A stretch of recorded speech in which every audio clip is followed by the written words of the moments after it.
Well, here it is, my first big day, and I'm the man in charge. I hope some perp tries something. He's in for a big surprise if he tries to take me on. I'll put him on his butt so fast he won't know what hit him. Then I'll arrest him. I can just see the news and TV now. Security officer was jumped by a burglar. The officer quickly subdued the perp and arrested him. Thought you'd get away with this, didn't you? No way. I'm the man. Whoa, whoa, hold on there. Hello, I'm Ken Arscott, your narrator for this training video, Introduction to Security. That demonstration you just saw is not what is expected of a security officer. Your company doesn't need security officers with that kind of attitude. I'm not saying that you shouldn't defend yourself if attacked. What I am saying is that what the officer's inner voice was telling is the wrong attitude for a professional security officer. That sort of scenario is very rare. The fact is that there are over 1 million security officers working in the United States. Only 5% of them come close to a situation like that in their entire career. Most security companies, as well as proprietary security departments, practice the detect, deter, observe, and report methodology. Security officers are not required to make arrests, but have the authority to make a citizen's arrest. In some states, they can act as an agent of law enforcement, but only at the request of a police officer or a sheriff. Basically, a security officer's primary duty is the prevention and deterrence of crime, enforce company rules, act to protect lives and property. Security officers are frequently trained to perform specialized tasks, such as make arrests when they have state authorization, operate emergency equipment, transport money, perform access control, perform first aid, CPR, direct foot traffic, provide canine service, protect crime scenes, take accurate notes, write detailed reports, etc.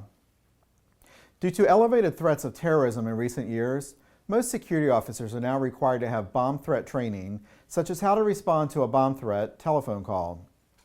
Some also receive emergency crisis training, especially those located in soft target areas, such as shopping malls, schools, and any other area where the general public congregates. The presence of a security officer tends to diminish theft, employee misconduct, safety rule violations, property damage, and sometimes even sabotage. Security officers are often called upon to respond to minor emergencies such as lost persons, lockouts, injured persons, unlocked doors, and so forth. They could also be called upon to assist in serious emergencies by guiding emergency responders to the scene of a crime or incident. Armed security officers are frequently contracted to respond as law enforcement until a given situation at a client location is under control and/or the police or sheriff authorities arrive on the scene. So now you know that this is the real purpose of a security officer and not like the demonstration you saw at the beginning of this video. As a security officer, you are the backbone of this industry. Not many private industry jobs require fingerprints, drug tests, and criminal background checks. You're watching this training tape because you passed that gauntlet. That says a lot about you as an individual. You can live up to that standard by giving your full time and attention to all your training as well as the on-the-job training that you'll be getting from your supervisors. There's more to becoming a security officer than just showing up for work. When you first applied for the job, your company gave you the job description of what your duties would be. You were told that you would be protecting and patrolling their clients' properties. Some assignments would be inside and others outside. When you were hired or about to be hired, they told you that your schedule hours would vary, which means that sometimes you'll be working evening hours and other times you'll be working in the daytime hours. The fact is that most businesses only need security when they're closed. Therefore, most shifts you will be assigned to will be after the close of business. They told you how much you would be paid per hour to perform these duties, and you agreed. That's a commitment. A commitment is like a contract, but unlike a legal contract, you can quit whenever you want to for any reason. This is also true for your company. They can terminate your employment at any time for any reason as well. Remember, every time you pick up your paycheck, you and your company are reestablishing that commitment.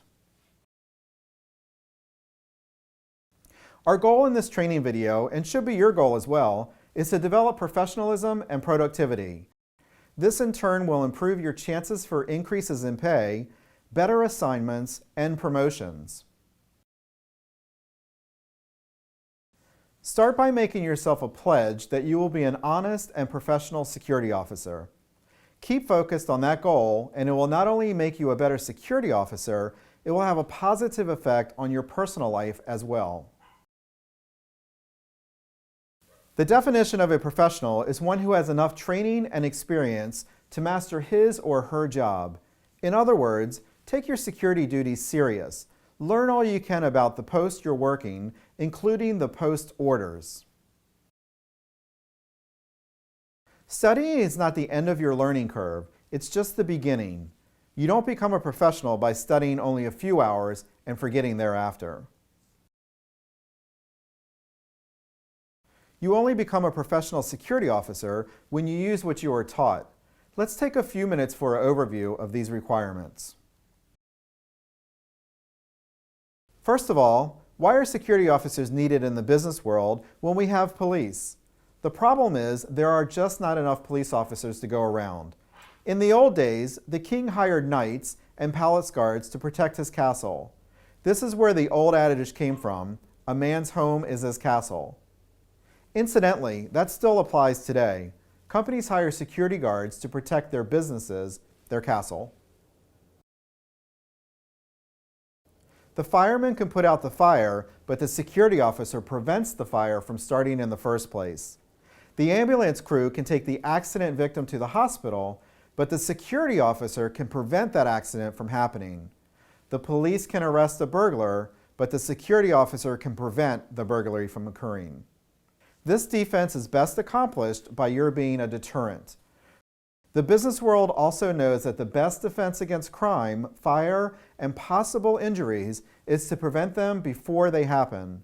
As a result, a security officer's primary duty is to act as a deterrent.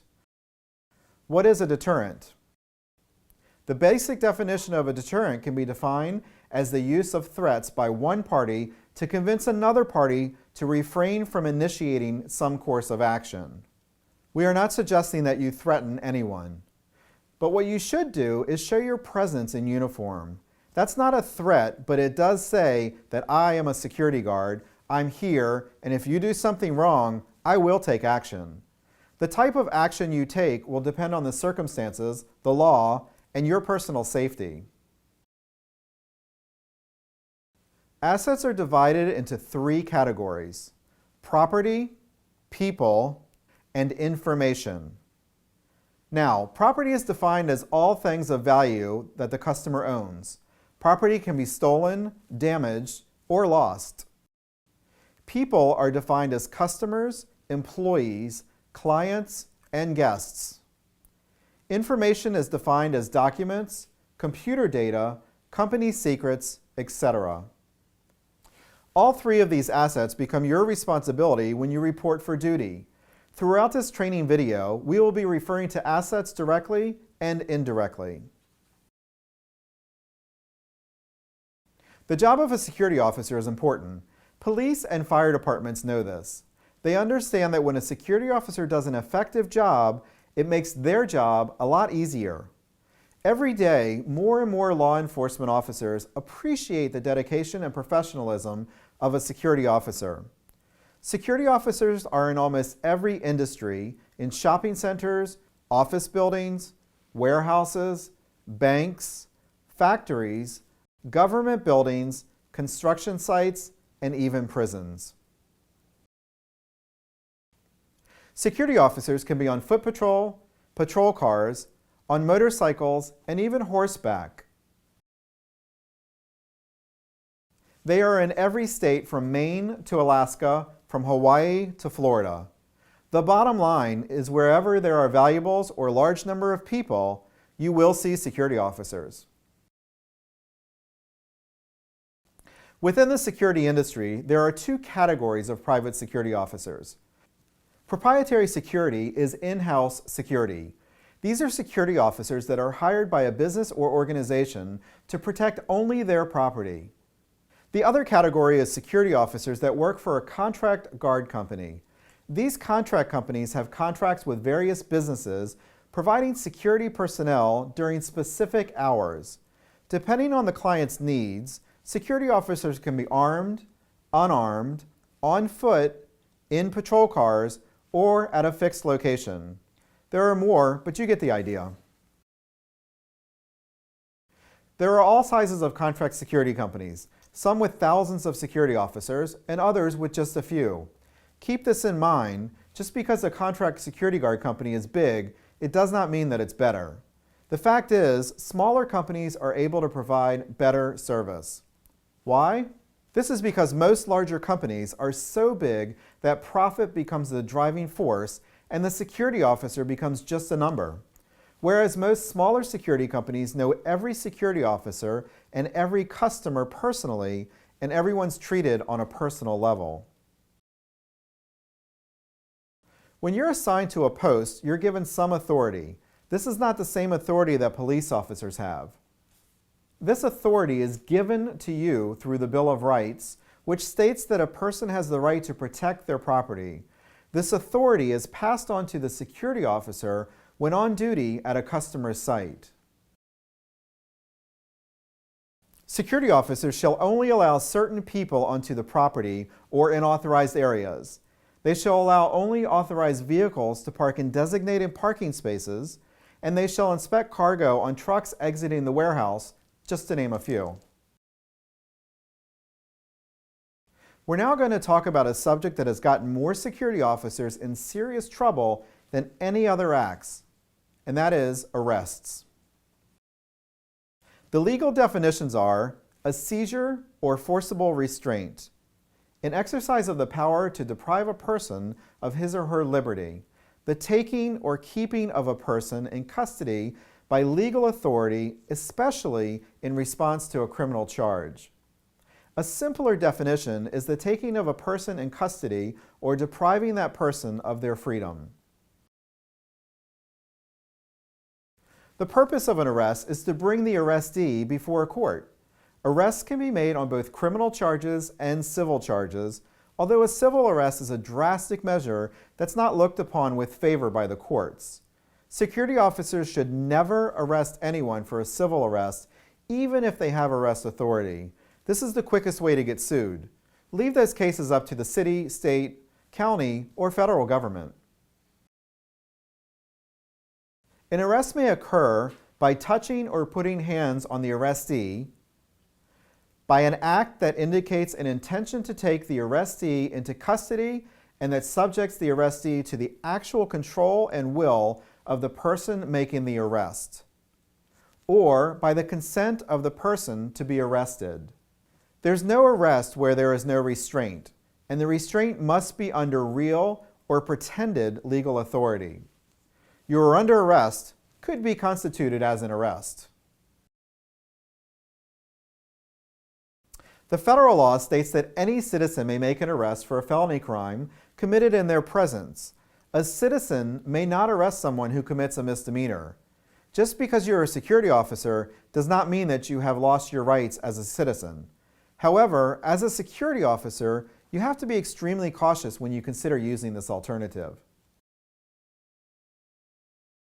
The next part of this is knowing what is a felony and what is a misdemeanor. A felony is a serious crime characterized under federal law and many state statutes as an offense punishable by death or imprisonment in excess of 1 year.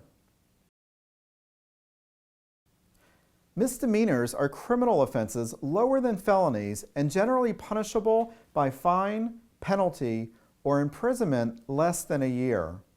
Under federal law and most state laws, any offense other than a felony is classified as a misdemeanor. Certain states also have various classes of misdemeanors. With all the crimes on the law books, how could anyone remember them all? The fact is, not many people do. Here's an easy rule to follow. If you observe a crime, ask yourself, if I arrest that person, could they go to jail for more than a year? If the answer is yes, that's a felony. If the answer is no, that's a misdemeanor. If the answer is, I'm not sure, take the side of caution and call it a misdemeanor. Remember, citizens can arrest someone only if they want to and only if it's a felony committed in their presence. That should be your guidelines as well. Citizens and security officers may not arrest anyone for a misdemeanor, whereas a police officer may arrest someone for misdemeanors committed in their presence and must arrest a person committing a felony in their presence. Most states require licensing and formal training regarding the authority of security officers. Because state laws vary, you should be guided by the laws of your state and your company's policies. Although it takes a special kind of person to be a professional security officer, it doesn't mean that special talents are needed.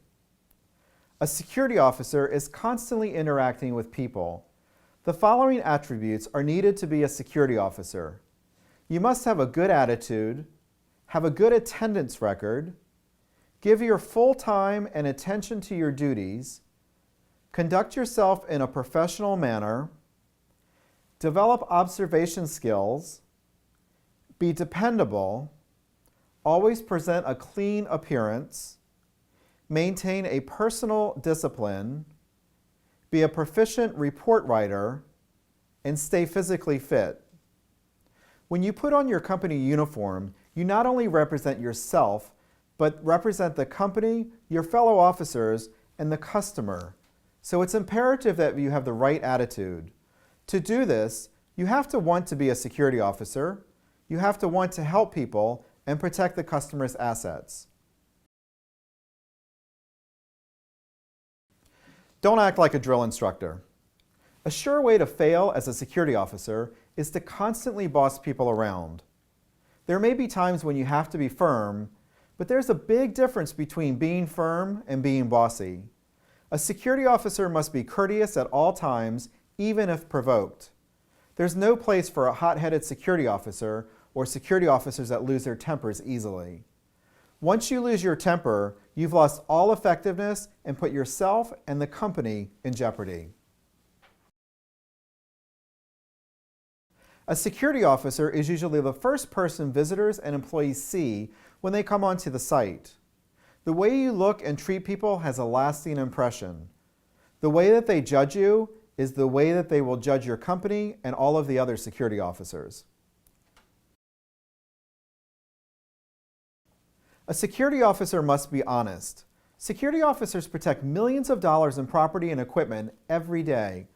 This is not a responsibility that should be taken lightly. Remember, you're being hired to combat dishonesty, not to be a part of a problem. Otherwise, it would be like having to fox watch the chicken coop. Another part of honesty is putting in an honest day's work. So get to work on time. Dedicated security officers arrive to work about 15 minutes early to prepare themselves. You should always devote your full time and attention to your duties and responsibilities. That's what you're getting paid to do, not to read magazines, watch TV, or sit around talking on your cell phone or texting. Security officers must be able to follow orders. Your company has rules and regulations that you must follow to the best of your ability, even if sometimes you may not agree with them. Discipline does not mean that you discipline anyone for not following the rules. Your job is to report it, so if you see someone violating a rule or regulation at your post, report it. Don't punish someone for it. As a security officer, you'll need to have good powers of observation. With some people, this comes naturally, but most of us have to develop this skill. It's not as difficult as it may seem. With a little training and effort, you will increase your powers of observation. Since you'll never know when something will happen, Being observant is a very important part of the job. To complete the duty process, you have to report it. Why a report rather than just tell someone what happened? Because many people want to know about it. The customer, your supervisor, management, and sometimes even the police department and courts. Reporting is the only way that you can convey what you saw to so many. It is a documented account of the incident. You and others will use it as a reference for a multitude of reasons. Your supervisors will judge you by the quality of your reports. The better your reports, the better your reputation as a security professional. Let me go over some of the more important rules to keep in mind when you make a report. The first is keeping the report in order. It should tell what happened in the order that it occurred. Don't skip around. Next, be accurate and include all the facts, not just a few, and never change the facts based on your opinion. Within the details of a report narrative, you should always include who, what, where, when, and how. If you don't know all of them, include the ones that you do know. Make your report short and to the point. Don't leave your report so short that you leave something important out. Reports must be clear and neat. It's best to always print your reports. Remember, you're being judged by your reports. Make your reports understandable, write them in easy-to-understand sentences, and don't try to make a report sound like a legal document. Spelling is very important. Many times, a misspelled word could have a completely different meaning, which changes the facts. Get yourself a pocket dictionary and keep it handy. There are several types of reports used in the security industry. Two of the most common are daily log reports and incident reports. Carrying them around on patrol is cumbersome. Make it a habit to keep detailed notes in your pocket notebook. Your notebook should be carried in your shirt or jacket pocket at all times. Carrying and using a notebook is your best source of information. The next component required to be a professional security officer is dependability. Your company is obligated by contract to its customers to provide security during certain hours. Your company must be able to depend on you to fill that contract. So get to work on time. In fact, get there a few minutes early. Your company also depends on you to turn in your reports on time and at the location designated in the post instructions. Because security work is very demanding and you'll spend many hours on your feet, stay physically fit. That doesn't mean that you should be a physical fitness nut. Just keep yourself reasonably fit. Being physically fit will assist you in being alert and will give you the energy to enjoy your job and your life. Keep yourself well groomed. Keep your uniforms clean and your shoes shined. Remember that first impressions are lasting impressions, so make your impressions count. Let me briefly go over some of the do's and don'ts that should become second nature to you. Do arrive to work on time. Even better, arrive a few minutes early. Do call in if you cannot make it to work. Even better, call in at least 2 hours ahead. Remember, your company has a contractual obligation to provide security at your post. So if you can't make it in, they need to know that so that they can call someone else. The company does not keep security officer on shelves. They have to find a replacement. So be fair and call well in advance. Do show respect for all people. This will help you gain respect for yourself. Do study all the training material and post instructions and apply them to your job. Don't think that you're a police officer. Many security officers have gotten in trouble over this issue. Don't come to work intoxicated. Don't ever use your firearm, nightstick, or any other weapon unless your life or the life of someone else is in immediate danger. Remember, these are deadly weapons. Don't leave your post until you're properly relieved. If an emergency occurs, call your supervisor for relief. Don't ever sleep or drink while on duty. Do call for assistance in all situations that can present a danger to you or to someone else. Don't lose your temper while on duty. Don't ever lie on your reports. The better security officer you become, the more valuable you become to your company. And last, but certainly not least, do enjoy your career as a professional security officer. Now go out there and show your company that you're a professional security officer and that you have value.